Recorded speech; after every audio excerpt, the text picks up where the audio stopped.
The strangest warning sign of a flash flood in a subway isn't water, it's wind. A sudden rush of air pushing through the tunnel, seconds before anything else changes, is often the first real signal that a wall of water is already on its way toward the platform you're standing on.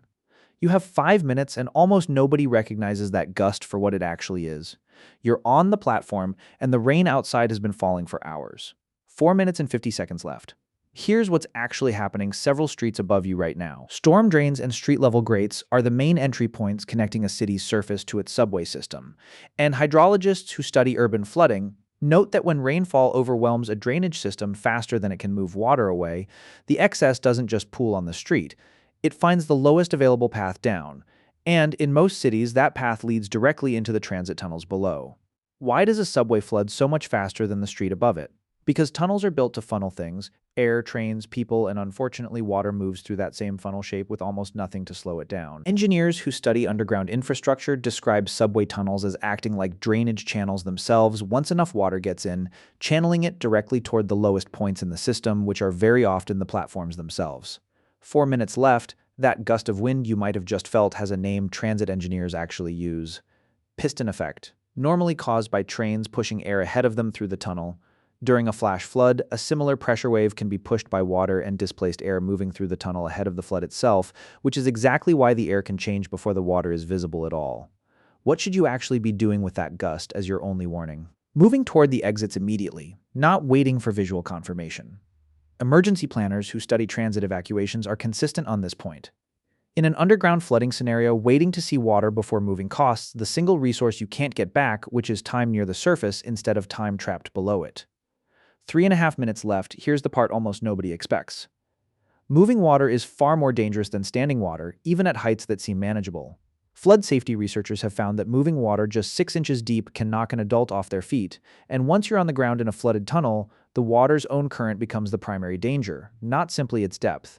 A subway platform isn't flat and open like a street. Turnstiles, staircases, narrow platform edges, and support columns all become obstacles that moving water can pin someone against or sweep someone into. 3 minutes left. If the platform is starting to flood, staircases become your most valuable resource, and transit safety specialists emphasize a specific detail people tend to miss under pressure.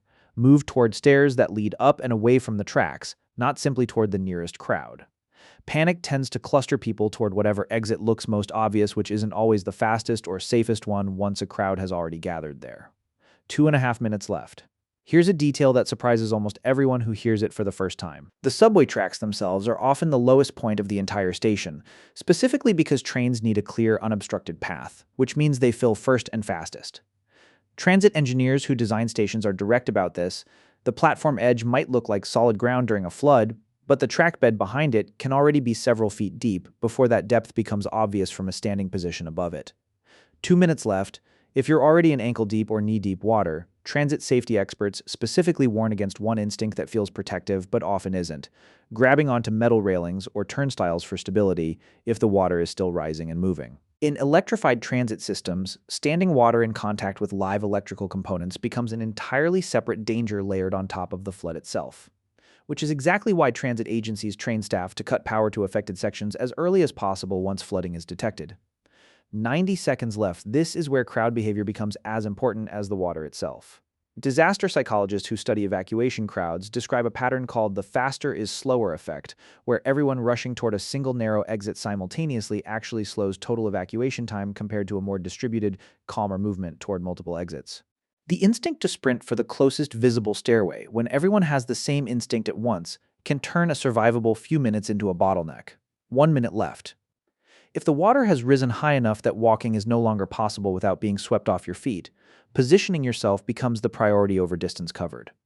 Water rescue specialists recommend getting to the highest available stable surface nearby, even if it isn't an exit, rather than attempting to wade through fast-moving water toward a stairway that's still far away. A closer, higher position you can actually hold on to beats a farther exit you might not reach. 30 seconds left. Somewhere above you, if the system is working as designed, transit operators are already working to cut power to the affected section and, in many modern systems, remotely triggering warnings to any remaining trains and staff in the area. This is exactly why staying near a platform's emergency intercom or call point, if you're delayed at all, gives you a direct line to people who can see far more of the situation than you can from where you're standing. 10 seconds left. Whether this ends with you already up the stairs and back at street level or holding a stable position waiting for the water to be pumped out and power to be restored, the outcome was shaped almost entirely by the decision made in the first 30 seconds. The moment that gust of wind hit, and whether it registered as something worth moving for, here's what all of this actually means. For anyone who's ever stood on a subway platform half listening to an announcement about weather up above, the 5-minute window was never really about the final 10 seconds or about outrunning water once you could already see it. It was about that first strange gust of air. And whether you treated it as nothing or as the earliest possible warning a flooding tunnel can give you, you had 5 minutes. And the version of you that gets out isn't the one who waited to see water before believing it was really happening. It's the one who felt that first gust of wind and was already moving toward the stairs before anyone else on the platform understood why.